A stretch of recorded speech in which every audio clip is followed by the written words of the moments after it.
welcome back to our channel. My name is Kenny. It's a beautiful sunny morning here. It's actually, we've got a chance of showers this afternoon, but not as much as we have had in the past few days. But today we want to give you a little update on an apple tree that we showed you back in early spring.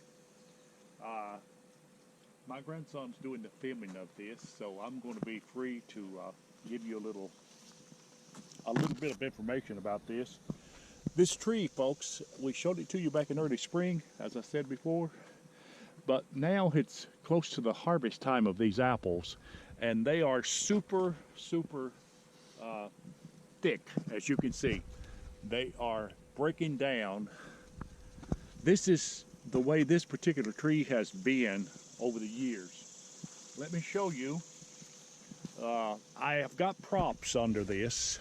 I have got props under it to keep it from completely breaking down.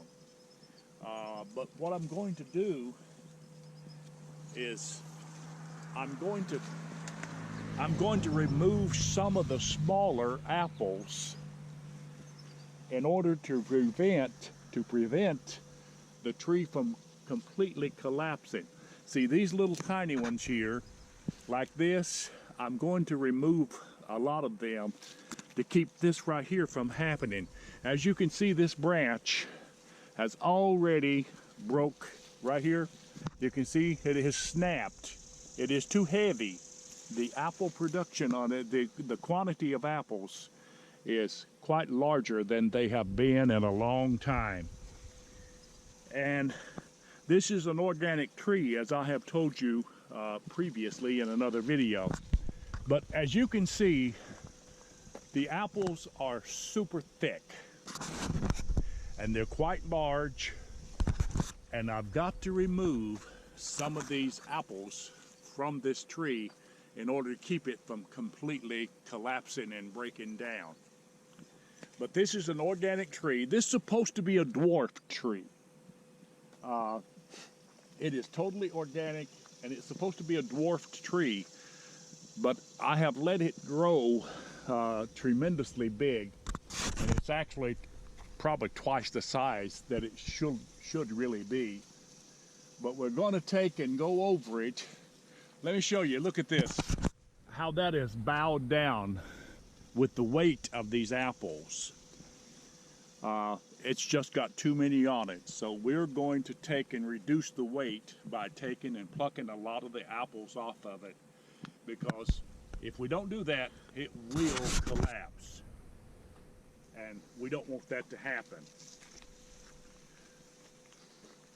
But as you can see, as my grandson is showing you the props of this thing, how that we have propped it up,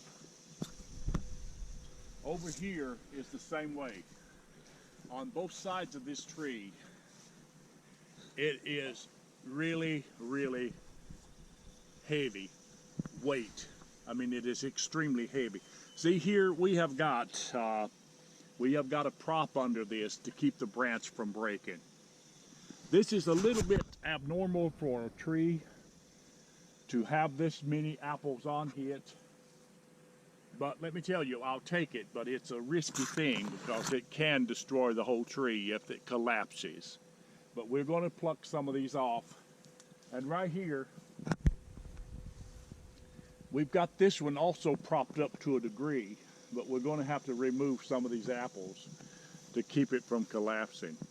But we thought we would share this with you this morning. We gave you an update from previous back in the spring, and this particular apple tree here is kind of special to us because it is it's been our biggest producer over the years, but it's getting a little age on it, and the frost this year was really bad, but it bloomed a little bit later than the other trees beside it, and I guess it got a better chance to escape most of the frost, and as a result of it, we've got a huge harvest of apples. Now this right here, as you can see, stuff like that we want to take out because that never did never did grow. It's just tiny stuff. That's the way it was back in early spring. But still though, this is a tree that we have got to salvage and get most of the apples off in order to keep it from collapsing. But it's a great harvest. These apples are very sweet. These are a very sweet variety. And even though they're not completely ripe, they are still super sweet. And that's what I like about them, because who likes a bitter apple? Not me. I don't like a bitter apple. And I'm sure that you would agree with me, sweet is always better. Definitely. So we thought we would give you this little tour of our bulging apple tree. It is bulging, and I'm telling you, we're going to take it kind of slow and eliminate some of the excess weight by plucking a lot of the apples off that are tiny and leave the bigger ones to get fully ripe, which they won't get fully ripe until about another 3 weeks maybe, and then they'll be fresh and juicy and ready to pick. So we thought we would give you this little update. We hope you've enjoyed this. So we appreciate you as always for viewing our videos. And listen, you have a blessed day, and we will talk to you later.